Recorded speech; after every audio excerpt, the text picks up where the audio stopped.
Sir, दो सवाल हैं मेरे जो कि उत्तर प्रदेश की राजनीति से जुड़े हुए हैं। चूंकि समाजवादी पार्टी ने जो परफॉर्मेंस लोकसभा में किया बहुत ही बेहतरीन किया और लोगों की उम्मीदें हैं। अभी जिस तरीके से हमने हरियाणा का चुनाव या नतीजे देखे हैं उसमें कांग्रेस अकेले लड़ी और मुक्की खाई हार गई है। क्या आपको लगता है इंडिया गठबंधन को अपना जो गठबंधन धर्म है कांग्रेस को, जो कि एक बड़ी पार्टी है इंडिया गठबंधन में, उसको निभाना चाहिए? अगर गठबंधन धर्म निभाया होता तो हरियाणा में कांग्रेस आज सरकार बना चुकी होती। गठबंधन में बहुत ताकत होती है, बहुत ताकत होती है। जो लोग बहुत लंबी चौड़ी हाँकते थे उत्तर प्रदेश में, उनको धराशायी होना पड़ा गठबंधन की वजह से। और हमने बहुत ईमानदारी से गठबंधन किया था।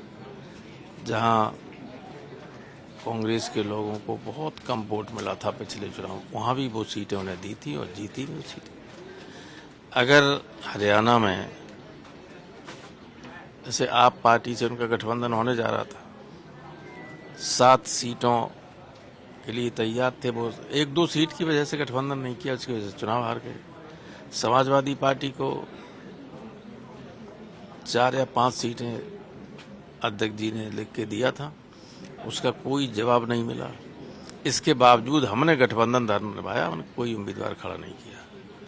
वरना हमें कोई अदरवाइज कुछ रिजल्ट आए तो लोग आरोप लगा सकते हैं कि समाजवादी पार्टी ने नुकसान किया। लेकिन अगर अखिलेश यादव को या अन्य दलों के नेताओं को, शरद पवार साहब हैं, ठाकरे साहब हैं और लोग हैं, इनको इन्होंने प्रचार के लिए भी बुला लिया होता तब भी इनकी सरकार बन सकती थी। तो ये कभी कभी टैक्टिकल मिस्टेक्स लोगों को ओवर कॉन्फिडेंस में हो जाती है, तो वही हुआ। वरना तो कोई सवाल नहीं था, जनता तो सब हराना चाहती थी बीजेपी।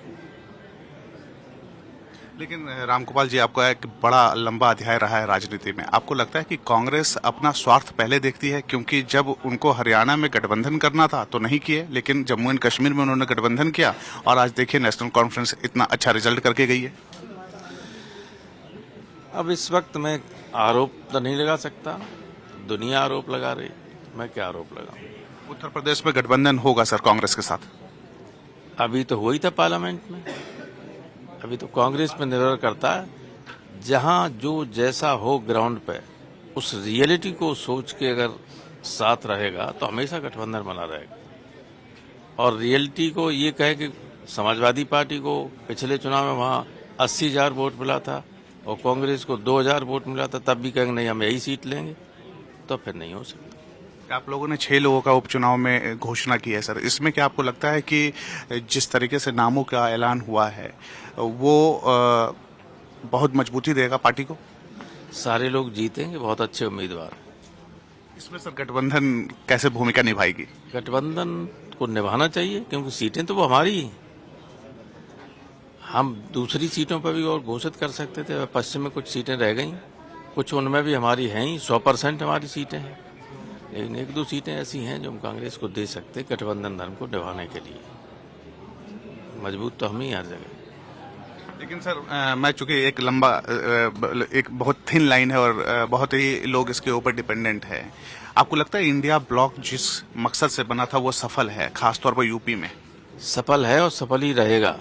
अभी उस पर संदेह मत कीजिए कोई लोग। ये इंडिया ब्लॉक तब तक सफल रहेगा जब तक दिल्ली से सरकार नहीं बदल देती।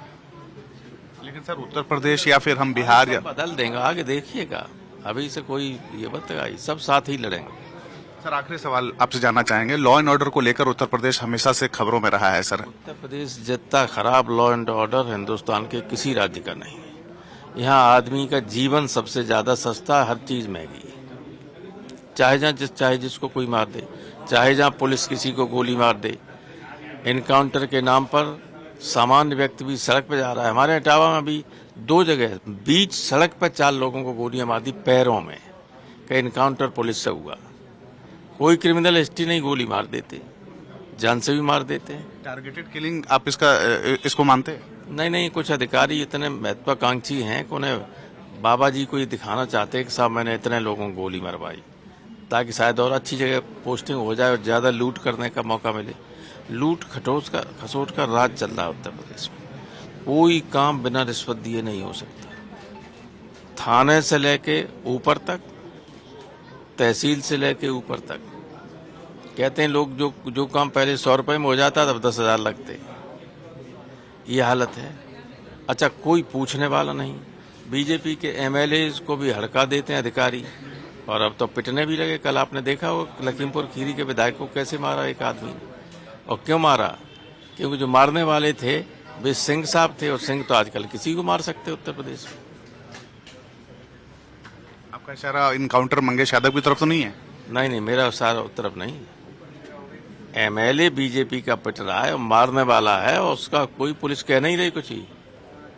पुलिस खड़ी हुई है, सब कह रही है, और 2-3 लोग और आके एमएलए को गिरा देते मारते हुए।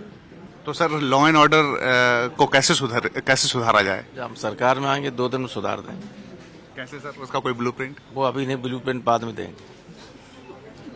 तो ये राम गोपाल हैं जो बेबाकी से जी न्यूज से बात किए, और बात में उन्होंने साफ कहा है गठबंधन का मसला हो या फिर रतन टाटा के चले जाने का, या पुण्यतिथि नेताजी का हो, या फिर यूपी में लॉ एंड ऑर्डर का। कैमरा पर्सन कुलदीप के साथ मैं अशोक राज, जी मीडिया, दिल्ली। जी न्यूज।